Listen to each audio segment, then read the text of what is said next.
Hi there, it's Ian here, and you're watching Grumpy Opinions, the show where I'm going to tell you all about what I think of films, TV shows, games, and life in general. Let's get on with the show.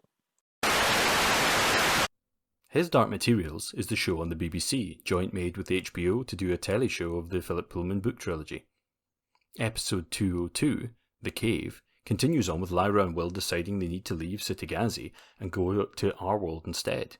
And that's where Lyra immediately gets almost splatted by a car because it turns out that she doesn't know the Green Cross code.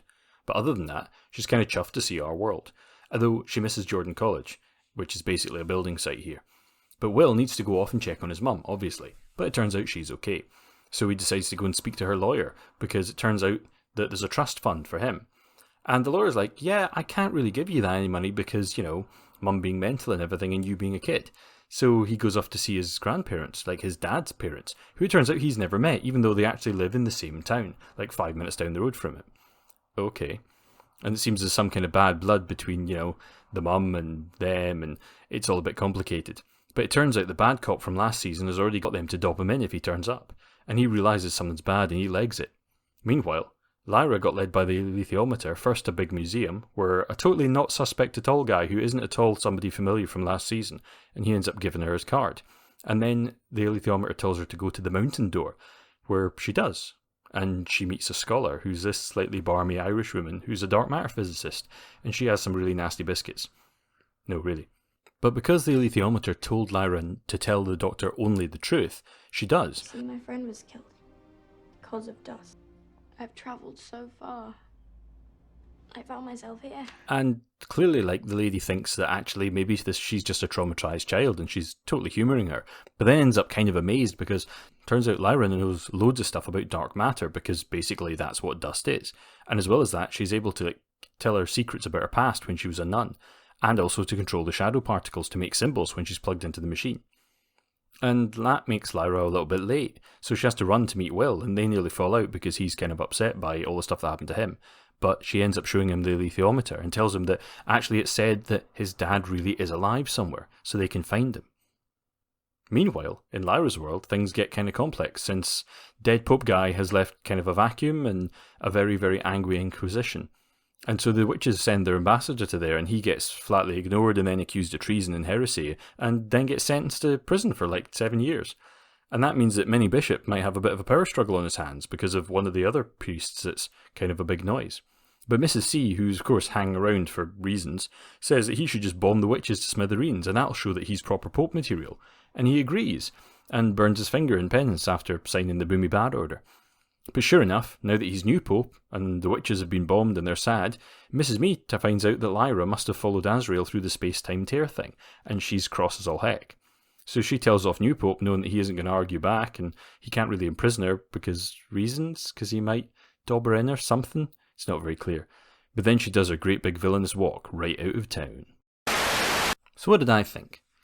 Well, I thought this was a decent episode. I mean, it continued the story without dilly-dallying about too much, and what I mean by that is an awful lot of TV shows seem to dither about a lot.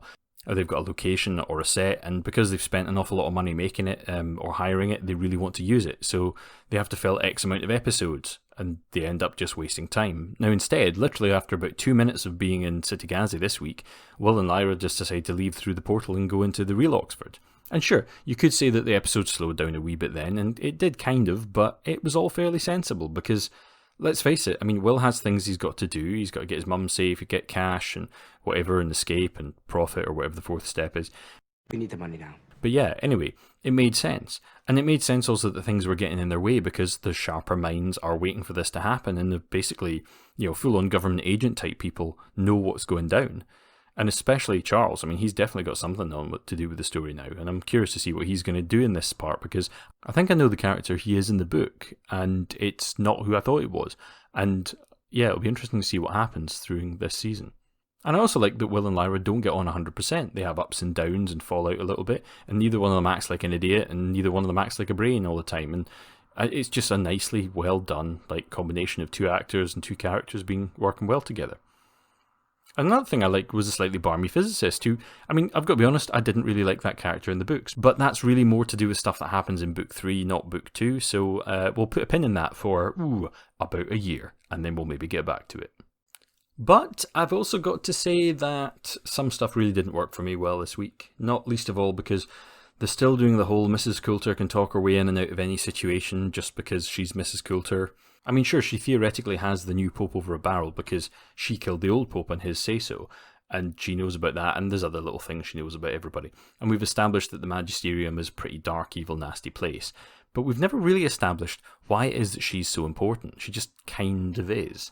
And I don't think this is really helped by the way that Ruth Wilson is playing the character, because she's doing a little bit too panto kids TV, a little bit too much of the... Like, there was a line last week which was just so over the top, I couldn't believe it. Tell me who Lyra is.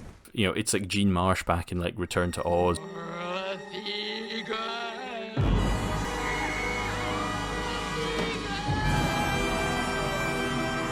Or like the White Witch in the old Narnia TV shows. Can't I have just one piece of Turkish delight to eat on my way home? No!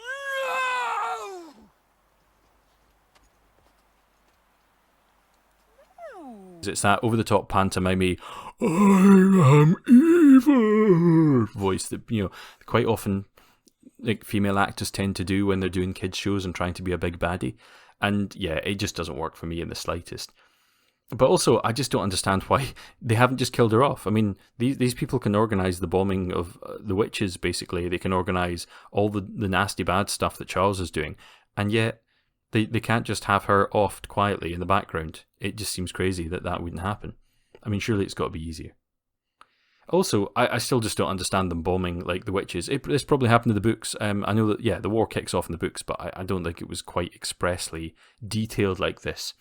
But I think the problem is the witches have been shown to be these super fast inhuman flying things, so I'm not sure dropping bombs on their island's going to work, because, I mean, maybe if they're all asleep, but they don't strike me as the type who sleep all that much, and they also fly about the place, and they can move at superhuman speeds for quite an extended period, as we've seen before.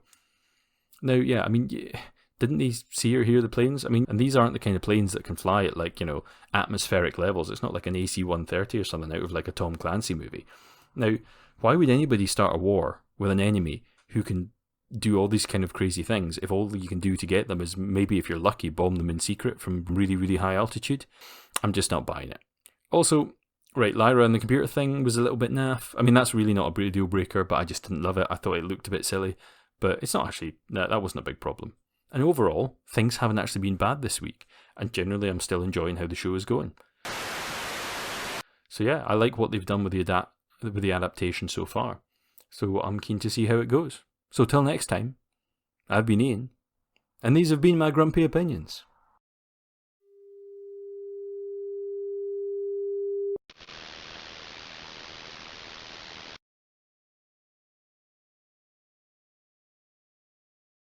And a special thanks to everybody listening, and especially my patrons, and most especially to Michelle Forbes and Judith Coloma, my top tier patrons. Thank you, everybody. Everybody stay safe. Cheerio.